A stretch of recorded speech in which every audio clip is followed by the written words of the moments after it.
నీ తండ్రి వైఎస్ రాజశేఖర రెడ్డి ముఖ్యమంత్రిగా ఉన్నప్పుడు ఈడీ లెక్కల ప్రకారం 46,000 కోట్లు ఈడీ నీ ఆస్తులు జప్తు చేసింది. అంటే ఆ రోజుల్లో 46,000 కోట్లు అంటే ఈ రోజుకి దాదాపు 2 నుంచి 3 లక్షల కోట్లు వాల్యూ గల ఆస్తులు అవి నేను జప్తు చేసింది. నువ్వు ముఖ్యమంత్రి అయిన తర్వాత మొత్తం మందు దుకాణాల్లో మొత్తం కూడా డబ్బులు కడితే సాయంత్రం తాడేపల్లి ప్యాలెస్కి వెళ్ళి అక్కడ మొత్తం ఒక 500-600 మందిని అక్కడ పెట్టుకొని డబ్బులు లెక్కేసుకోవడం. ఈ రాష్ట్ర సంపదను మొత్తం మేము పోషించాము. అలాగే మైనింగ్, ఈ రాష్ట్రంలో ఉన్నటువంటి మైనింగ్ అందరిని పిలిచారు. బిజినెస్ మ్యాన్ సినిమాలో చెప్పాం, ఇవన్నీ నావే, మీరు రావడానికి వీలు లేదని. ఈ రాష్ట్రంలో నువ్వేం మిగిల్చావో ఏం మిగిల్చావని మేము పేద ప్రజలకు పంచాలా? పేద ప్రజలు పంచుతాం, సంపద సృష్టిస్తాం. సంపద సృష్టిస్తారు కాబట్టి చంద్రబాబు నాయుడు గారి మీద ఎటువంటి కేసులు లేవు. నువ్వు వాళ్ళు పట్టుకొని చంద్రబాబు నాయుడు గారు చేతులు అంటావా? నీ మీద 12 చీటింగ్ కేసులు ఉన్నాయి.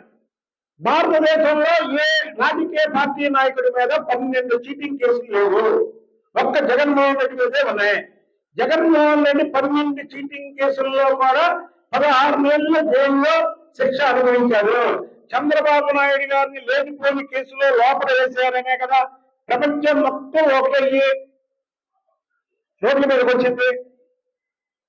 58 రోజుల్లో నువ్వు ఎన్ని ఆటంకాలు సృష్టించినా సరే 53 రోజుల్లో బయటకు వచ్చారు కదా, అది ఫాల్స్ కేసు అని. చంద్రబాబు నాయుడు మోసగాడంటే ఏంటి? ఒక ఏదో దొరకి దొంగ అన్నట్టు జగన్మోహన్ రెడ్డి దొంగ, ఈయన ఆయన దొంగ అంటాడు. ఇవాళ నిద్ర లేచి ఇంకో మాట అంటాడు, జగన్ అంటే చూపిస్తా, ఏం పీక్కుంటారో, నువ్వేం పీక మమ్మల్ని 5 సంవత్సరాలు పోరాడాగా నువ్వేం పీకావు, ఏం పీక తెలుసుకున్నావు? మేము అధికారం వచ్చి వాళ్ళకి 8 నెలలు. ఏ వ్యక్తినన్నా టచ్ చేశామా? ఏ వ్యక్తినన్నా కొట్టామా? ఏ వ్యక్తినన్నా తిట్టామా? ఇప్పుడు వరకు నేను కార్యకర్తలకు అండగా లేను, ఇక్కడి నుంచి ఉంటాను, నెక్స్ట్ నేనే 30 సంవత్సరాలు. ఈ 30 సంవత్సరాల పలుకులు 2023లో కూడా పలికావు నువ్వు. ఈ పలుకులు 2023లో కూడా పలికి 30 సంవత్సరాలు నేనే ఉంటాను, 30 సంవత్సరాలు నేనే ఉంటానంటే ఆఖరికి నీకు 16 సీట్లతో సరిపెట్టి ప్రతిపక్ష నాయకులుగా కూడా నేను పనికి రావు అని ప్రజలు నేను చీకొట్టారు. ఇవాళ నీ దగ్గర ఉన్న ఒక్కో ఇద్దరు నిలబెట్టుకోవడం కోసం నువ్వు పనిచేస్తున్నావు. చంద్రబాబు నాయుడు గారికి ఎత్తితే నీ తప్ప నీ దగ్గర ఉన్నటువంటి 10 మంది ఎమ్మెల్యేల దగ్గర ఉన్నటువంటి 3 పార్లమెంట్ సభ్యులు కూడా వస్తారు. నాకు అవసరంలా. చంద్రబాబు నాయుడు గారి మీద నువ్వు ఆయన్ని తోలనాడితే చంద్రుడి మీద ఉమ్ము వేసినట్టే. చంద్రుడిని ఆకాశం వంక చూసి ఉమ్మెత్తి ఎవరి పడితే అతని మీద పడింది. ఇవాళ నిన్న మాట్లాడిన ప్రతి ఒక్క మాట కూడా అది జగన్మోహన్ రెడ్డికే చెందుతుంది. కియా మోటార్ తీసుకొస్తే చంద్రబాబు నాయుడు గారు నువ్వేం చేశావు? నీ ఎంపీలు ఏం చేశారు? ఆఖరి కాకినాడ పోటీ ఏం చేశావు? కాకినాడ పోటీ బలవంతంగా రాపించుకున్నావు కదా. చంద్రబాబు నాయుడు గారు అక్కడ ఏమన్నా జరిగిందా? ఎవరు అసలుకి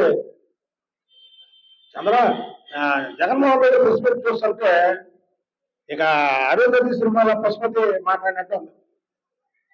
ఆయన అంటాడు చంద్రబాబు నాయుడు గారిని చంద్రవంశీ నిద్రలేపారు. అది ఏంటండి ఇవన్నీ? ఇన్ని ప్రజలు చీకొట్టారు. నీ ప్రతిపక్ష హోదా ఇవ్వాలా? నా ప్రతిపక్ష హోదా ఇస్తేనే నేను అసెంబ్లీకి వస్తానంటావు. ఇవాళ రేపు నీకు ఆ ఎమ్మెల్యే పదవి కూడా పోయింది. ఇన్నాళ్ళు రాకపోతే ఆ ఎమ్మెల్యే పదవి కూడా పోయింది. ఇదేంటండి?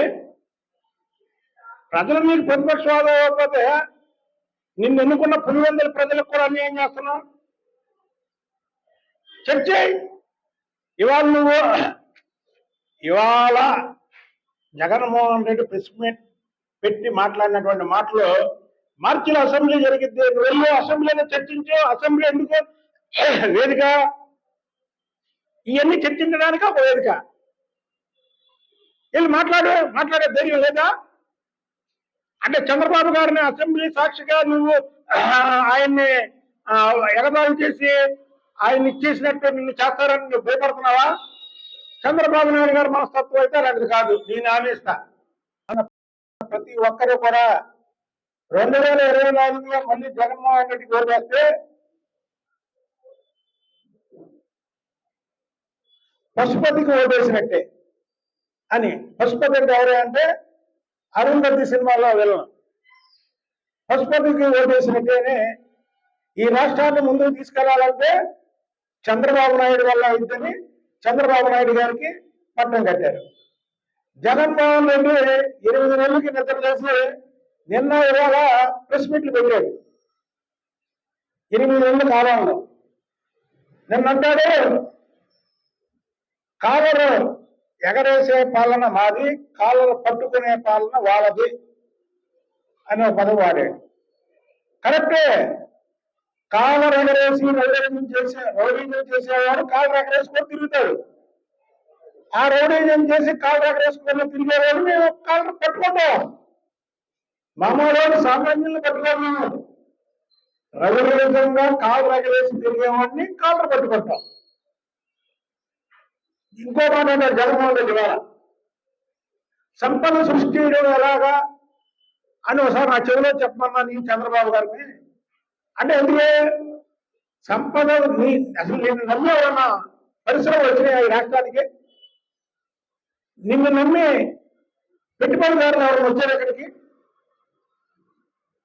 నిన్ను నమ్మి ప్రజలు హాయిగా నిద్రపోయారు 2019 నుంచి 2024 వరకు. ఏ మాత్రం పెట్టుబడులు మాట్లాడుతున్నావు నువ్వు? సూపర్ 6 పథకాల గురించి మాట్లాడుతున్నావు. సూపర్ 6 అమలు చేయలేదని. సూపర్ 6 పథకాలు అమలు చేస్తాం. అమలు చేయడానికేగా ఒక పక్క చంద్రబాబు నాయుడు గారు, మరో పక్క లోకేష్ బాబు గారు, మరో పక్క పవన్ కళ్యాణ్ గారు దేశాలు పట్టుకొని తిరుగుతుంది. అక్కడి నుంచి పెట్టుబడులు తేవడానికేగా. పెట్టుబడులు తెచ్చి సంపద సృష్టించి ఆ సంపద పేద ప్రజలకు ఇచ్చి ఏదైతే సూపర్ 6 పథకాలు ఇచ్చామో ఆ పథకాలు మొత్తం కూడా అమలు చేస్తాం. ఆఖరిగా పరిగెత్తించేలా చేశాం. అమర్ రాజా ఫ్యాక్టరీని ఇక్కడి నుంచి వెళ్ళిపోయేలా చేశాం. నీ అన్ని క్రిమినల్ బుద్ధులు, నీ దగ్గర ఉన్న వాళ్ళు కూడా క్రిమినల్స్. ఎవరిని మేము ఇచ్చేసాం చెప్పు? ఈ ప్రభుత్వం వచ్చిన తర్వాత ఎవరిని మేము ఇబ్బంది పెట్టాం? మా ప్రభుత్వం ప్రజాపాలన, ఇది కూటమి పాలన.